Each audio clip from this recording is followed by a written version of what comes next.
push it. Okay, so we have an audience looking at a blank stage.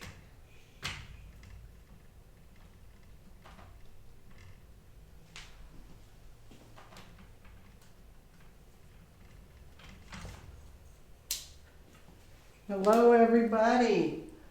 Technology fun. Oh my gosh, trying to get my live going here on Instagram. This is just going like, okay, let's see. Isn't this fun? We're like, okay, we're live on Instagram. Okay. And going live now. Yay. Now, okay, if you're watching me on Instagram, you're not seeing me yet. Can you see me now? Now I'm going to go back and put it back out here. We've got everybody in the studio. There's Marisa, there's David. We're live. Now you can see the set. How cool is that? Don't you love that piece? Actually, teacher Marisa made that. I didn't make that. And so we're getting this all set up now. Oh my, oh my, oh my. Okay, there we go. So we're live on Instagram. Leanne, yeah. you do not have a microphone. I don't have a microphone. Oh no. So let's get that fixed. Boy, technology challenge today. What do you guys think about this? Now you know why live is hard, because sometimes there's so many things that it just doesn't quite work. Oh my gosh. But we're getting it, and we're in there. Yay. Oh my gosh. Okay. Wow. Okay, Instagram is working now, and we got a microphone, Okay. and Facebook is here, but we're having some slow speed. So are you doing okay? What's going on in your world? We got the technology going now, but oh my goodness, what a day this has been. You know, it's been kind of crazy busy all time, and I've just been like, okay, we'll be live. And we made it, but oh my goodness, the autumn season is just crazy. So I've got lots of things to share with you today.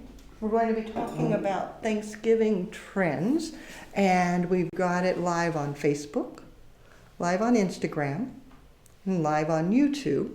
In the studio, David's helping me out with technology. He's got all of the things going, and I forgot to plug in the microphone. Oh my gosh, Leanne. Technology isn't my favorite part. I like the flower part. Then Marisa is here watching for your comments and your questions to be able to verbalize them to me. And then we've got Caledonia and Susie online with you on YouTube and Facebook so that they will greet you and get to know you. And I'm sure there's many more that are with us. If you have not introduced yourself yet, please do take a moment, add your tulip. Let us know that you're out there. It's great to know where you're from. That way you can find out if there's other tribe members in your area. So just push your tulip on there if you're a tulip tribe member, and then where you're from. If you're a first timer, let us know. Then a few tips. If you're watching us on the phone, you can turn it sideways to get a larger picture. If the comments are in your way, swipe it, and it'll make it go into silent mode. You won't see the comments. And that way you just get the photo. Swipe it back, and then you can get it. If you're on your desktop, you can go to full screen. If you're watching us on YouTube, you may be watching us on your 65-inch screen. If you're like Jim Gregg, last week he had us on the phone for Instagram, and then he had YouTube on his large TV, and then he had Facebook on his computer, so he could see the different ways, because each device shows it differently. We have to film with different cameras because Instagram has to be vertical. So you're seeing more of this on Instagram and less of the stage. Facebook, we can go horizontal, so you can see more of all the set. I thought I'd start though with this one arrangement. It's pre-made. It's actually 2 weeks old now, I think, a week and a half. It's very, very old. David's grimacing at my Instagram stage set because I probably am showing the microphone. I'm probably showing everything overlapping. It's probably wrong. But you know what? That's the joys of live. And he may fuss with it and change it and jiggle it, but you know what? Whatever. It is what it is. I figure you're here, I'm here, we have flowers. That's all we need. If anybody wants to be a hater, they can just hate and go. You know, we don't need that. But this arrangement, I want to talk about that and then we'll move it. It is a week and a half old. Teacher Marisa made this for a television set that we did. We were on Afternoon Live on KTU, I guess it is, where they were promoting the 9th Moon Floral Design Showcase. So to do that, I grabbed this weaving that was from the 9th moon a year ago, and our friends from San Francisco brought it up with them and used it in their design, and then they left it. So I grabbed that. Then we took the Accent Decor Harlow stand. They had donated these for the creative retreat that we had this last September. And this was one of the ones that we kept so that we could use it and share with everyone. So it's a Harlow stand, which is nice and stable, very sturdy, gives us the support then to do the weaving. Design tray in the bottom with beautiful chrysanthemums. And the reason I picked this to talk about the trends for Thanksgiving is one of the trends in Thanksgiving design is transparency. So being able to see through the design as opposed to being a solid mass. So having the openness. And you can see Marisa added leaves in. Other trends from this would be the lacquered leaves. These are oak leaves that have been preserved and then lacquered to give this intensity of color. That is definitely on trend. And gilded foliage. We've got some fatsia leaves here. I'm going to pull one out that have been gilded with the Design Master paints. And you can see how it's just a green fatsia leaf. And now it's gold. Fun, fun, fun. So very much on trend. Great textures, great colors, the gilding, the transparency, the lacquered. So that gives you a lot of the trends that are happening right now in a finished design. But thanks to teacher Marisa for making this. Show her some love. If you like it, tap your screen and say, yay, Marisa, because this turned out so lovely. So I'm going to move it out of our way now because it's kind of big. There we go. Kind of big, kind of heavy, kind of fabulous. And then I'll clear off my counter because FDI certified graduate Vivian Wang, AIFD, was here from China last week. And she noticed how when I was cleaning my table, I would just be wiping it. And she said, no, you need this. And she brought me little brooms to make sure that we do it. It's actually a broom that they use for tea in China, but it allows you to clear off your counter. And I thought, how cool is that? I love it. So thank you, Vivian. That is something I will use often. So I'm going to go ahead and do my first arrangement, which is going to be in the transparent style. So similar to what Marisa did in the large, but I'm going to do it a little smaller, appropriate for a Thanksgiving centerpiece, and showing you some different things, some trends and such. While I'm setting all of this up, David, Marisa, what's going on out there? Excuse me, I have a few things. However, I'm really slow, so I'm refreshing and restarting. However, from what I can see on Facebook, we have Gayla and Andrew, Janet, Annalise, Debbie, Wayne, Diane, who also loves your blouse, and Donna. Thank you. Oh my gosh. So thanks for the shout out on the blouse. It's one of my favorites. And I picked it because one of the colors I'll be using today is the Pantone color of the year, Living Coral, which this is the only thing I have really with that Living Coral color. So I thought, oh, I have to wear this. So I do love this shirt. But good to have you all here. It's wonderful to have these weekly collaborations, gather together with you, share our thoughts, share our plans. Question that I have for you. What are you going to create for your Thanksgiving table? I'll be honest, I haven't determined yet exactly what I'm going to do on mine. I'm going to share some different trends with you, and maybe something will come to me and I'll think, oh, that's what I'm going to do. But at this point, I haven't decided for sure, which I better get on that because Thanksgiving's not that far away. But if you know what you're going to do, fill it in there, just so that we can all hear about that. And then as I'm working on the designs and sharing trends and techniques with you, if you think of another trend that you'd like to share, please do. This was my Thanksgiving last year. I did probably 20 of these, maybe 15, a lot. And it's just a piece of wood, painted copper, and then holes drilled in, and then skewers, water tubes, yarn. And you can do them in so many different colors, or you could do them with raffia. It's pretty easy, it's a little time consuming. It's just a clear water tube, and then I take a bit of U-glue and I put it on the bottom because you want to be able to cover the bottom, and that helps make sure that the yarn covers that area. And then I take one more piece and I put it up towards the top to make sure that it stays up to the top. Then I go back with the yarn and start wrapping with a skewer. So you're wrapping it around the tube, around the skewer, and you wrap and wrap and wrap and wrap and wrap. You can put it into a drill. If you've had advanced studies, you know that we can do the wrapping with a drill so much faster. We teach that in advanced online and advanced in the classroom because we want to make sure you know all the on-trend techniques. Boy, I came undone there. Let's go back here. All the trend techniques that are being done around the world with cool things. Just keep going, going, going, going, going, going. When you get to the bottom, you want to wrap it around and get it into the glue, because that's what will secure it in place. And then just keep wrapping, wrapping, wrapping, wrapping down the stick. You can go all the way down, and you can come back up.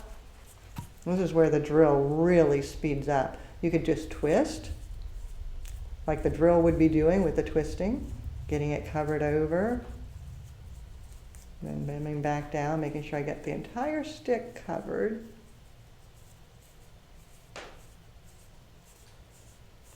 Then when I get down to the bottom, just a matter of clipping it and then folding it over and knotting it on itself, pulling, and I do that again. So just like when you're tying a knot when you're sewing, just kind of pulling it and threading, and then you just add water, your flowers, place it down in, and it gives you a beautiful look. So in this one, I already did these, so you didn't have to wait for me to wrap all of them, and I'll show you what I grabbed. Beautiful red twig dogwood. This is from James Gregg. He went out and foraged and gathered and brought us so many treasures this last week, and I'll be sharing several of them with you today. So I just set that down in. Another piece. And again. Making them different heights.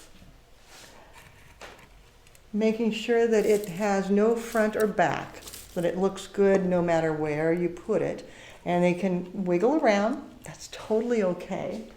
Then if you watched last week, when teacher Marisa was live talking about candles, she had talked about how she enhanced some hanging amaranthus, and I pulled it out of her arrangement and stole it because I thought it really added great line with the red twig dogwood. So I thought, well, I'll be using this again. I think it belongs in my arrangement now. And another trend that is so hot for the Thanksgiving table, the autumn season, is color-enhanced materials. So using the color-enhanced amaranthus is very appropriate.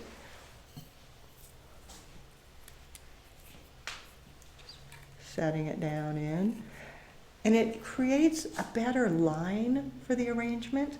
So now I have the vertical line and the hanging down line that extends that vertical so that the whole design has more dramatic flair, bringing some to the back side so that there's no front or back. I want it to be two-sided because if you're working for Thanksgiving as a centerpiece, there's going to be people on both sides of the table. So you want to make sure that it looks good no matter which direction. Now, along with the color enhancing, bleaching and preserved materials are also very, very popular right now. So I grabbed a little bit of that just to talk about that trend. So here's some bleached, preserved amaranthus, and then bleached, preserved oak leaves. You'll be seeing more of that all through the season, even into winter. It won't be just the autumn. So Thanksgiving trends, transparency, color enhancement, a little bit more contemporary design so that you've got lots of visuals going on. And then bringing in traditional flowers. The chrysanthemum, what could be more traditional for Thanksgiving than a chrysanthemum? And just adding that to the vessel. Marisa, David, what else is going on while I finish this up?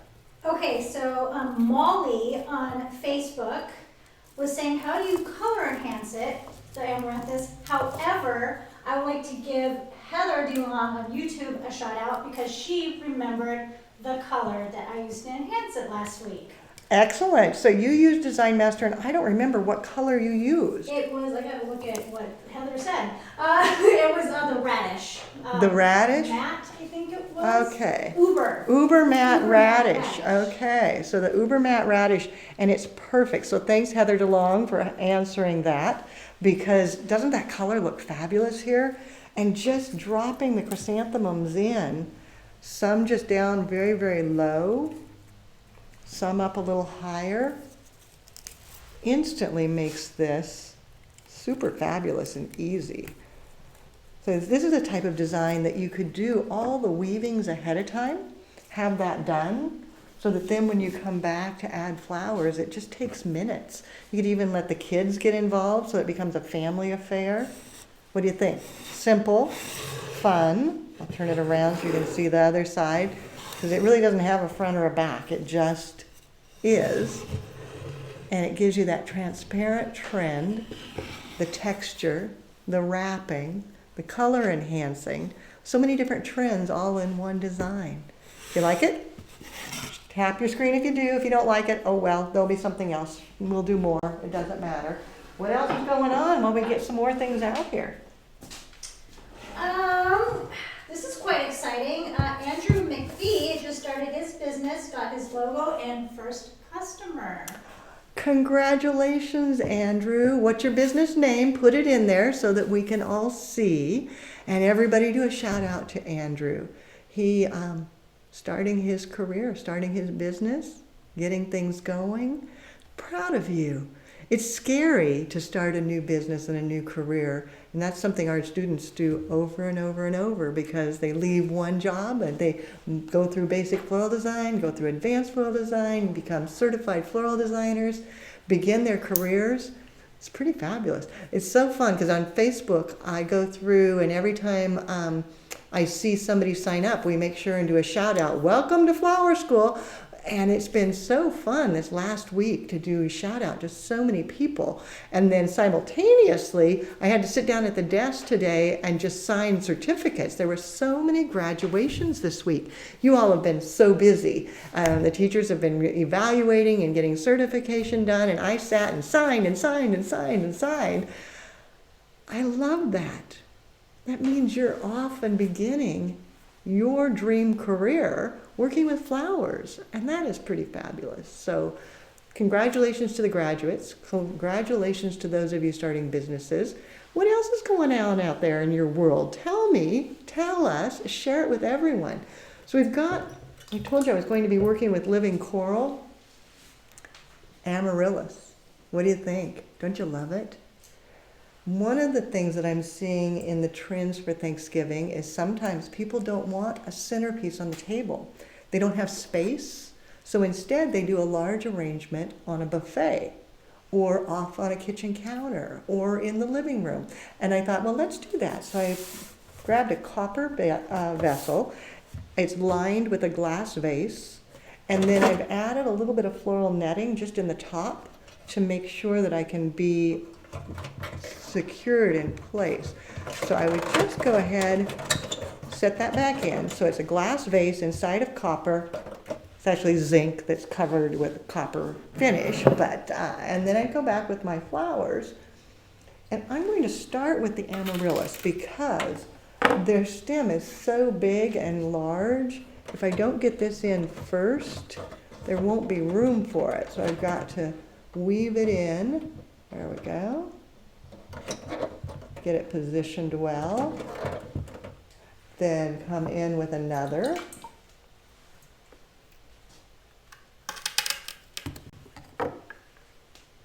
Weaving it down, finding the holes. And it's going to take a minute to get everything positioned, but once it's in, then it will all work. But right now it's all shifting a bit. One more.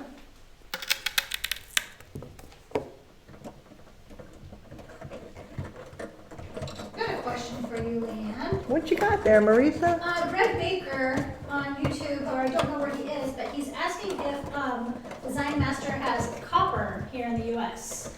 Yes, Design Master has copper, and in fact, in the arrangement I'm doing next, I've used quite a bit of the copper. So stay tuned. The next arrangement has that in it, so I can show you what it looks like, because I did do that. Finding a spot to get that last one in there. There we go. Then straightening this one out a little. Okay. So I've got my Amaryllis just coming up through the center, grouped, giving it sort of a vegetative style. Now you may be wondering why I did the tightest one down lowest as opposed to doing it up high, because I was trying to do it as things would grow. And think about it, the taller they get, the bigger they get. The shorter ones, the buds, are generally the more smaller ones. So I did this as it would grow in a more vegetative style. So that's why I did that. It was intentional. Then coming in and thinking about doing this more in a casual, foraged, almost bespoke style, bringing in some grasses. While I pull these grasses together, David, Marisa, if you've got anything, yeah, shout it out. Well, Greg Baker is actually going to make a road trip to come here to get that copper paint. However, Diane on Facebook wants to know how much water do Amaryllis like? Amaryllis don't like a lot of deep water, so I usually give them just a few inches. And the fun thing with Amaryllis is you can actually hang them upside down. Say you have a framework, hang them upside down with the stem going up in the air, fill it with water, and they'll open and live that way, which is way fun. I've done that at my house. I've hung them along the wall and then just poured water in and let them bloom out over Christmas. It's really very, very fun. I said James Gregg had brought some treasures. Look at this. Deodora cedar. So foraging. He harvested this in his neighborhood, out in the woods. So foraging is an on-trend item for floral design for Thanksgiving, which makes it kind of fun because it could become a family affair. You could go out and forage, have the kids help pick up things, locate. Now, if you're doing it professionally, you have to be a little careful about critters and bugs and such. You've got to watch and see what you've got there, because you certainly don't want to put critters in your customer's home. That would not be making you the favorite, that's for sure.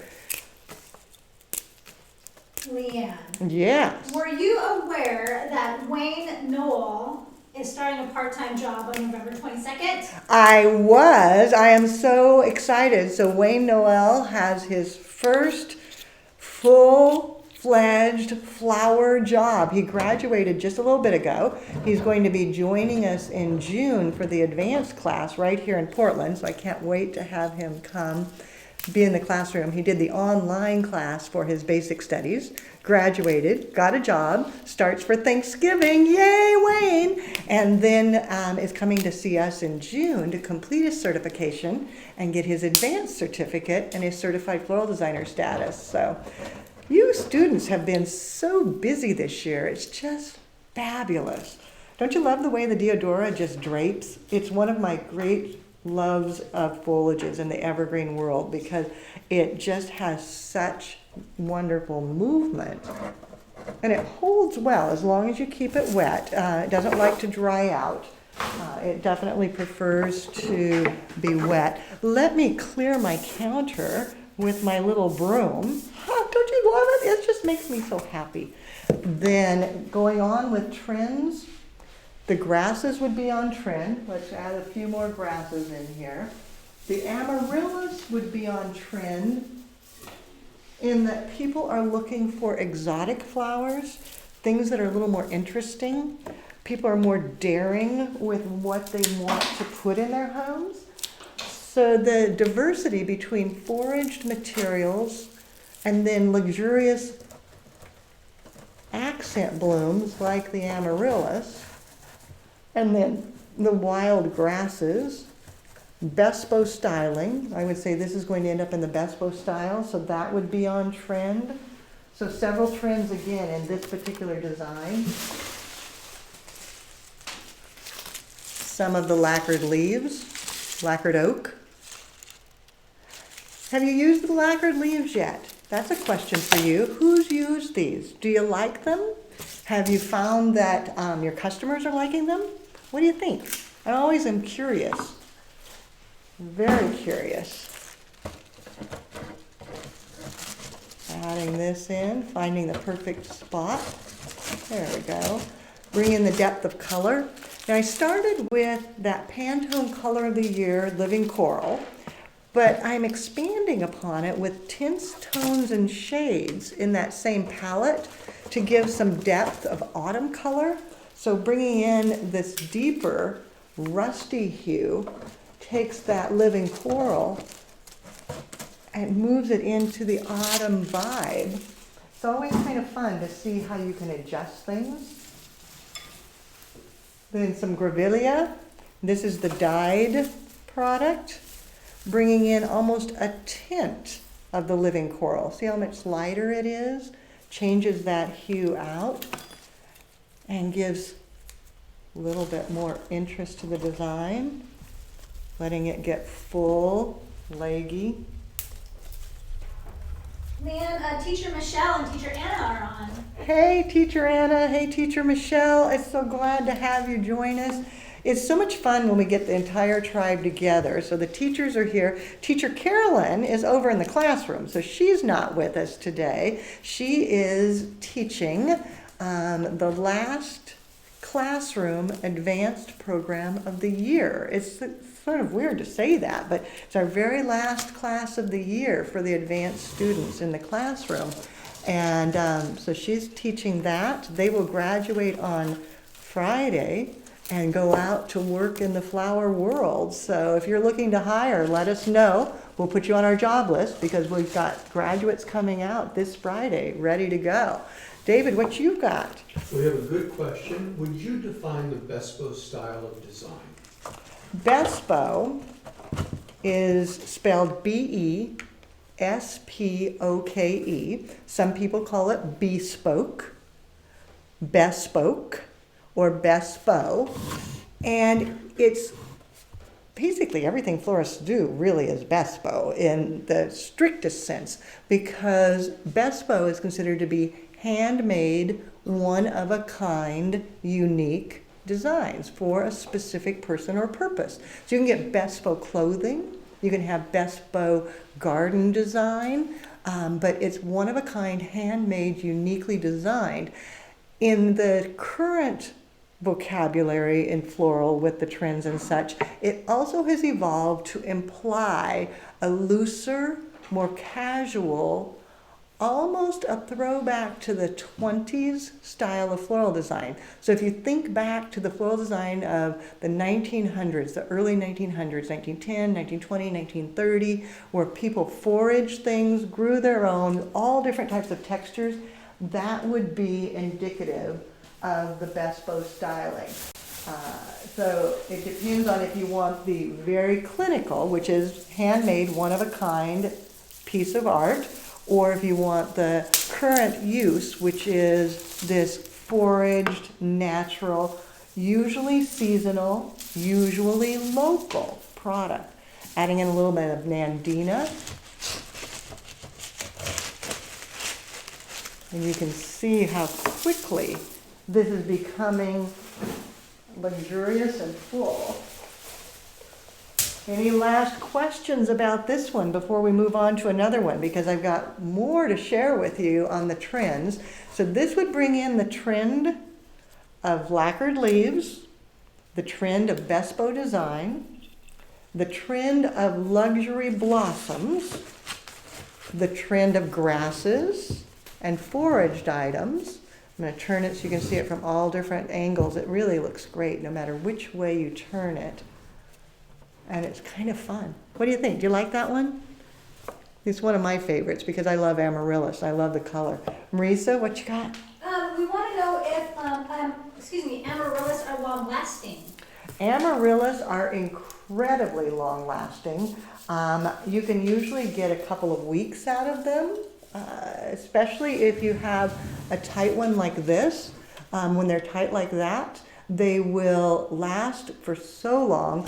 This one, where it started to be open already, this bloom is going to last for maybe another week. Then you can pinch it off, and then the next one will be opening, and it has another one back here to open too. So you can get weeks out of Amaryllis. They're one of my favorite wintertime flowers just because of that. The longevity is so good. So if you like this, tap your screen, tag a friend who should see it, share the video so that we spread the word. And if you've got questions, comments, I'm here. You got me for another 30 minutes, so ask away. Leanne, we have Josh from DC who just started watching and is so excited and comes home every day and watches one video a day. Oh, Josh, that's pretty fun. So one video a day. You've got a lot of days ahead of you if you're going to do one a day, because we've been doing this now, oh my gosh, since 1997, David? Is that about when we started? Oh my gosh, we have so many videos. It's just like, oh my gosh. And David, what have you got? Well, Donna Townstead loves the piece, and she started her flower shop in 2007. So Thanksgiving is her anniversary. 2007. Wow. Time flies, doesn't it? Does it seem like just yesterday? You know, in a lot of respects, you think about it, it's like, oh my gosh. So you started just before we had the financial crash. So you had a hard time, I bet, at the beginning. And it's probably wonderful now to be looking at your anniversary all these years later and going, I made it. I survived it. I thrived it. And to be a florist now while flowers are hot and hip and happening and fabulous, all those wonderful things. I have to show you something. Okay, get it out here. Look at this. Now, if you're watching me on Instagram, you're only seeing a little bit. Maybe I'll go like this for the Instagram people. So Instagram people, see how cool that is? It's way long and skinny. It is just a trough of bark. You can see.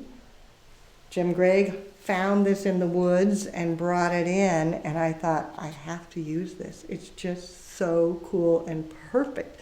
If you're watching it on YouTube, put this big screen, it'll cover your whole TV. I mean, this is enormous.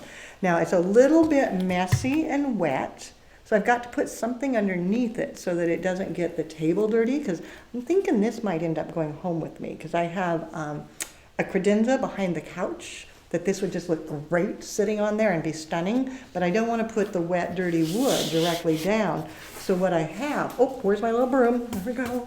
There we go. That's much better. Don't want to use my hand. That would be bad. So I have this wood holder. I'm going to call it my wood tray. It's a plastic tray that's just a nice long tray that's perfect, because this will set onto the table to protect the table, and then the wood will set on this, like so, but I don't want the plastic to show. You know, that's just not attractive. So I want to cover that.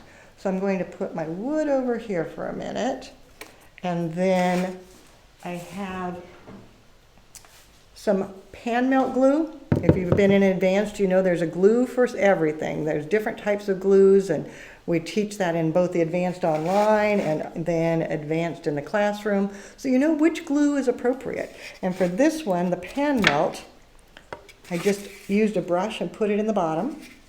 And then Jim brought some beautiful sphagnum moss harvested off the forest floor. I'm just going to place that on and press it into the glue. That way it won't fall apart. It'll stay put. So now I have the perfect protected mat that's going to go on my table with the wood. Okay, David, what you got? Okay, we have a very good question coming in, and I want to ask this question too. So with the wood and the moss being freshly harvested, how do you know there are no critters? I don't. There might be critters, but it seems pretty clean. I did look at it. I had it in my possession for a couple of days now, and I've been watching to see if little things came and started crawling across the floor.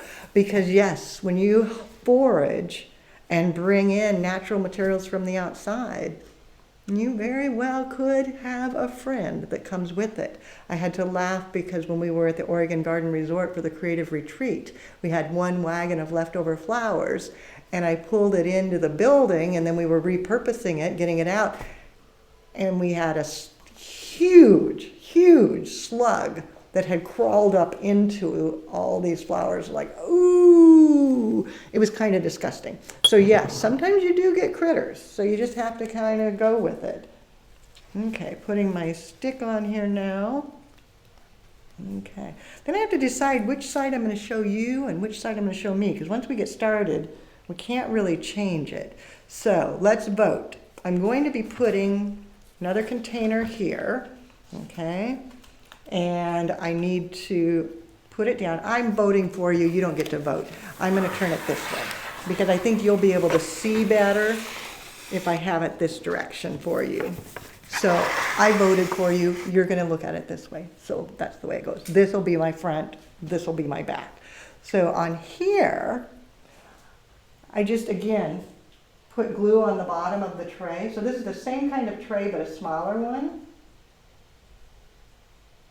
And I just use those little sponge brushes because then they're disposable, and I just use them until they fall apart. Like this one is falling apart now, so we might be done with this particular one. He's kind of like, yeah. And then I can just glue this right down to the wood. And then I'm ready to do some designing. So I've got all the pieces. Marisa, what you got? So Greg on YouTube suggests to spray peppermint oil on the wood and or moss. And then you'll know if bugs are in there because they do not like peppermint oil. Oh, interesting. So peppermint oil like essential oils or peppermint oil like you cook with? You know, because like they have peppermint oils for candy making. It might be the same thing. Or there's essential oils. Well, that's a good tip. So everybody, now we know. Critters don't like peppermint. And peppermint smells good, so you're not going to hurt anything if you just kind of misted some peppermint around. Doesn't peppermint make you zestier and feel more invigorated? I think that's what it's for, isn't it? In the essential oils, it gives you an invigorating feeling. So you design faster, and the critters would be gone. So, I mean, that sounds like a good idea to me. How interesting. So I've got my mechanics here. Did everybody see how I did that? So I pan melted down, moss onto the tray, just set the log on. I didn't secure it in place. It's heavy enough, it's not going to go anywhere. And then I pan melted the foam tray in. So I've got a water source for flowers. And now some of you are going to hate me, and some of you are going to love me. And this is going to be a very controversial design. So I'm putting it out there. How many of you follow us on Instagram? Sunday on Instagram, I posted a picture of color-enhanced roses. It was from the Netherlands. There was a big flower show there, and they had this huge bucket of all different color-enhanced roses. And I posted it with a survey. It was a Sunday survey, like it or not. And it had the most comments of most any post I've ever done. And it was truly a love-hate relationship. So some of you are going to love what I do, and some of you are going to hate what I do, because I'm going to work with the color enhanced. I have a question and or a comment. Maggie, last week in our basic class, she actually had to show me, but they actually have bred a blue rose. Have you heard or have seen this? I mean, she showed me the article in the picture. They have been trying to do a blue rose for so many years, and what happens, they keep defaulting back to the lavenders and the violets. So they have, every time they identify that they have a blue one, by the time they actually get it ready to go to market, they haven't been able to because it doesn't hold its gene. Evidently, the blue gene is the hardest one to do roses with. And this is kind of an interesting fact, is that Foraged, the carnations, Foraged, with their Purple Moon series, the whole purpose of the Moon series carnations is they are testing to get a gene that will make a true blue carnation, because carnations are easier to breed than roses. Then once they get a true blue, they know that gene could then be translated over to the rose. So all those fabulous purples and lavenders and burgundies and eggplant and aubergine and all of that, those are actually failures as they've been trying to get to blue.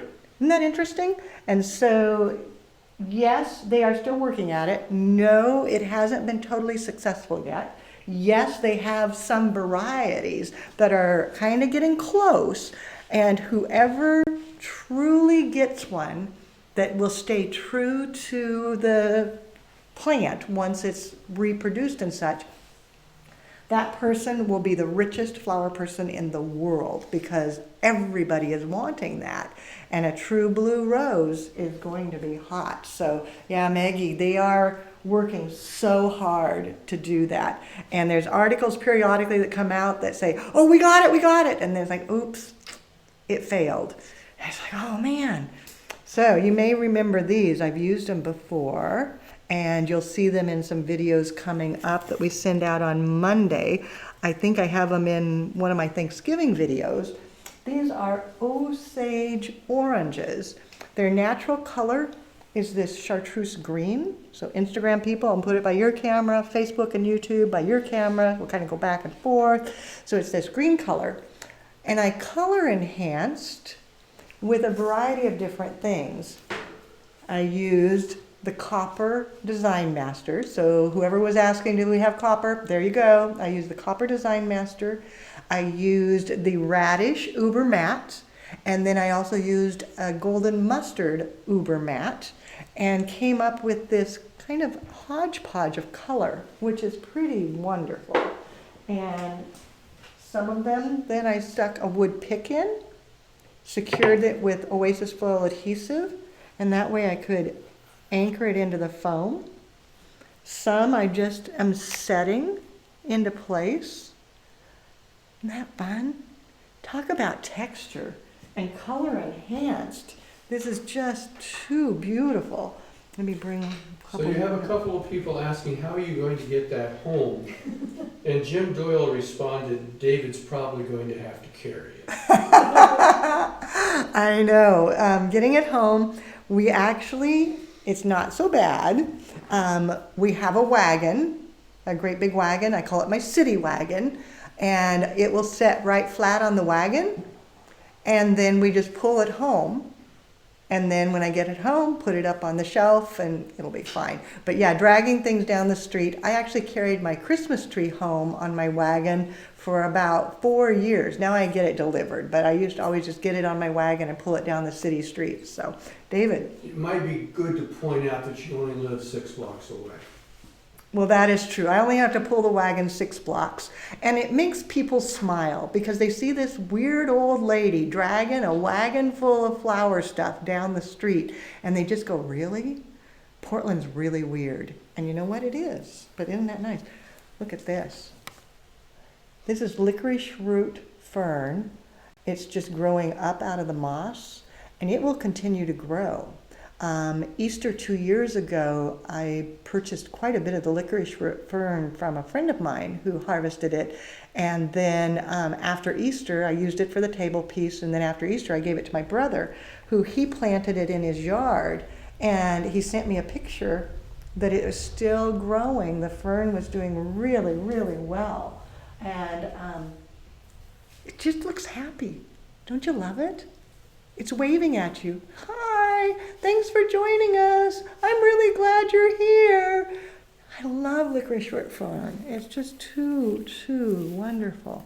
There we go. What else you guys got going on over there? Any possibility, Leanne, when you get this home, can you take a picture of it and post it on Facebook? Everyone wants to see what it looks like. You know, I could try. It's going to be, yeah, I will try that. We'll get it home and we'll see if we can get a good picture because it would be fun for you to see. And you can see a little bit of my weird life. Can I say hi to a friend out there that I haven't seen in a very long time that just came on? Who just came on? Richard Gord. Oh, Richard, hi. I don't know Richard. You don't? Oh, he used to work at Mayish down in Santa Ana. So hi, Richard. It's Marisa. Hey, Richard. Marisa loves you, and we're glad you're here. Hello. Okay, are my ferns properly placed? I can't see it. You are the ones looking at it. Does it work? Do I need to move anything? What do you think, peoples? Okay. So now this one, the trend that I'm working with is foraged, color enhanced, ferns. Ferns are back in style. You know, leather fern was the staple for hundreds of years, it seemed like. And then everybody hated leather fern for a while. And now we're loving leather fern again. This isn't leather fern, but it still has that fern vibe. Fern is so much on trend again. You know, everything, if you stay around long enough, it all just keeps cycling back.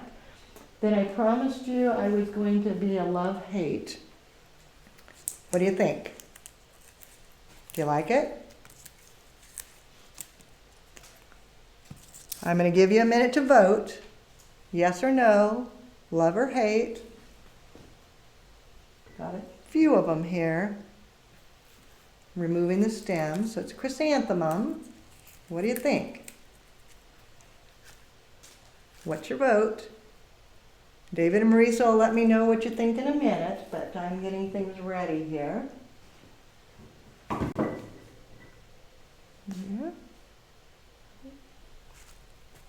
Okay, one love so far. Only one? Come on. Two. Two loves, There's okay. coming Three. I Okay. don't see anyone on YouTube yet. So these are chrysanthemums, and I dusted them with the copper. So these are color enhanced. So it's an ivory to white chrysanthemum that I color enhanced just lightly. And the trick with this is that you need to hold it a long ways away. You want 18 inches as a minimum. You hold it 18 inches and spray lightly and stop. Then hold 18 inches and spray lightly. And repeat that little short bursts. Don't get up close. Don't do heavy. You want 18 inches in short little bits. And then you get this color enhanced look. Then it made me laugh because chrysanthemums are so back on trend. I'm sure you're seeing them. Spider mums, disc buds, China mums, football mums. We have so many different names for them. Back in the day, if you were a florist in the 70s and the 80s, when we used a lot of chrysanthemums then, and now it's full circle back, you know that the biggest problem is that they shatter, they fall apart right here. And once it starts to fall apart, or shatter is the term, they're done. You can't save them. So there is a product, and a lot of people today don't know. Maybe you do know, maybe you don't know. But there's a product called Petal Proofer. And you spray this on the back of the mums, so you just spray the back side, and it glues the petals to make sure that they don't shatter. So there's your little tip for the day. If you are using the chrysanthemums, if you put the petal proofer on them, they won't shatter and you won't have that problem. Then you can go ahead and just design. I'm cutting them very short to do a pave, getting them down low. Bring it all the way to the back side. So are we winning or losing on these? Love or hate? So I've probably seen about, in between Facebook and YouTube, probably about 40 yeses or loves, and I did see one no. One no and mostly yeses. Wow. Okay, so I terraced it up and over, bringing that color in. And maybe I'll do one more. Let's see, I like this one better. That one didn't get quite enough color on it. Bring it down over here. Okay, then, okay, here we have another love-hate question. Okay, what do you think? So the roses I color enhanced. I used cherry wood tone and then I used copper. So it gave it a little bit of a rosy hue with the copper. Now as they open, more of the ivory, it was a quicksand rose, so it's that kind of dusty nude neutral color. And so as that opens, it's going to give you more of that quicksand hue. But right now it gives it that red and copper together. Bringing this in to get a little bit of texture. Notice how it coordinates with the Osage Oranges. Colors just work.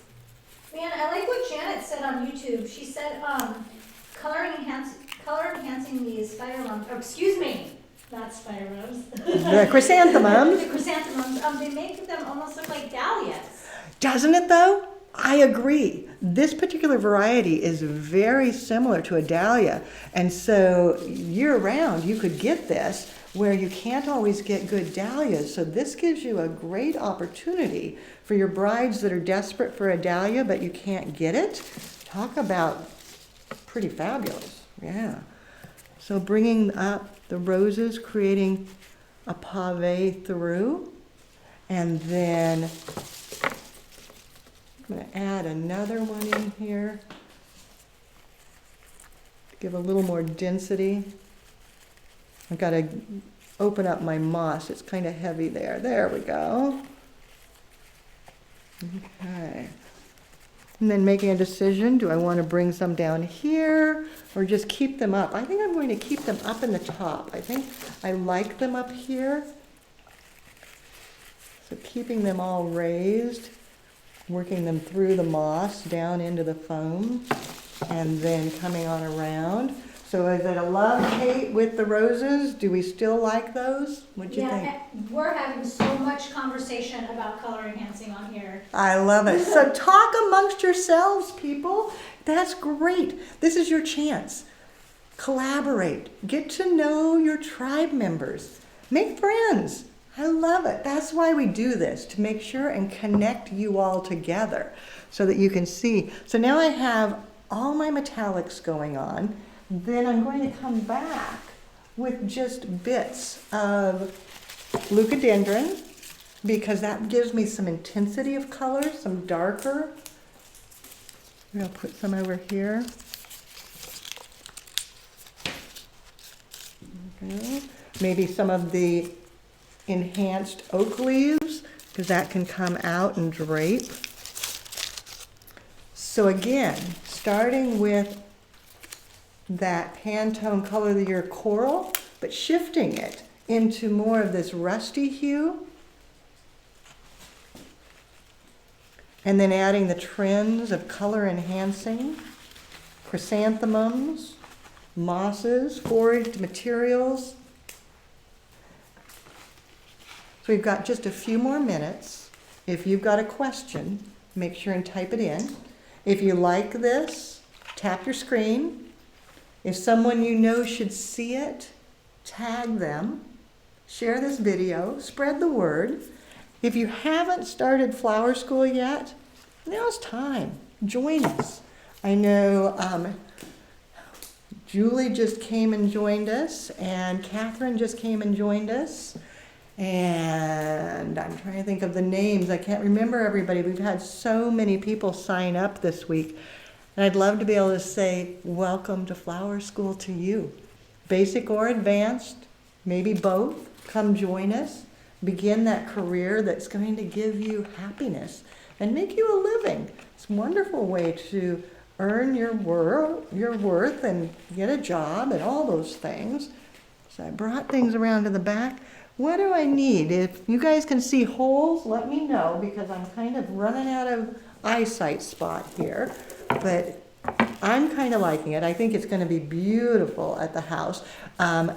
it sits underneath a photo, a piece of art that is in that corally orange hue as well. So that will be beautiful above it. And then the darker hues for autumn on the bottom should be pretty fabulous. I'm excited.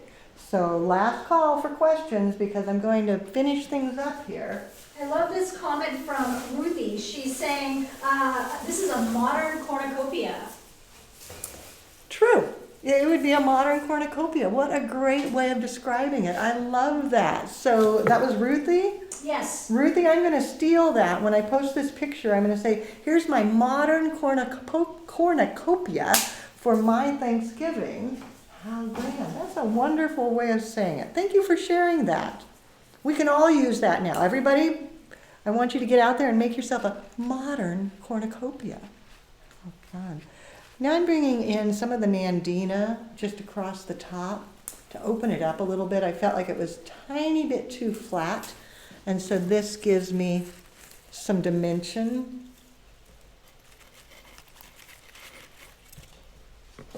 Filling it in a little bit. Don't need a lot, but some to soften it. You're really getting great conversations about color enhancing, even on YouTube. Now they're starting to talk about color enhancing, even their containers, to even use old containers and making them new again. How great. There are so many options available to us. Now, as you go on with your week, because it's just Wednesday, we've got 2 more days of this week and then the weekend. Then we're all getting kind of switched around, getting ready to move into Thanksgiving mode. Hopefully this inspired you a bit, helped you identify some of the trends so that maybe you can do some updating on your designs to make Thanksgiving a little more fun for your customers, for yourself.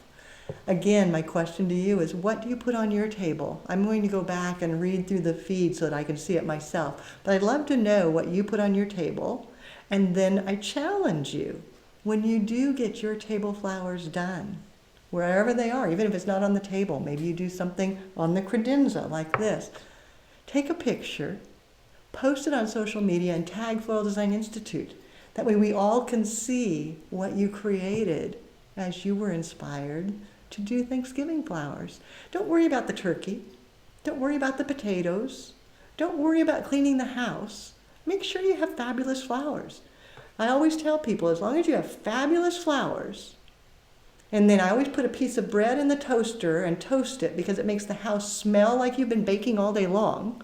Maybe swish a little toilet cleaner because it makes the house smell like you cleaned all day long. But the reality is, they're just going to look at your flowers, then dim the lights, light some candles. Nobody can see the dust. It just takes care of itself. You can have the best Thanksgiving ever, and you don't have to stress out because you have flowers, you have candles, and you have toast in the toaster.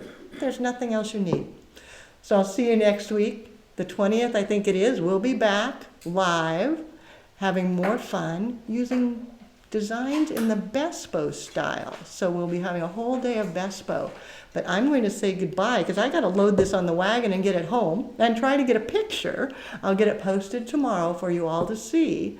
But I hope you had a good time. Thanks for joining me. See you next week. But now, get out there and do something you love.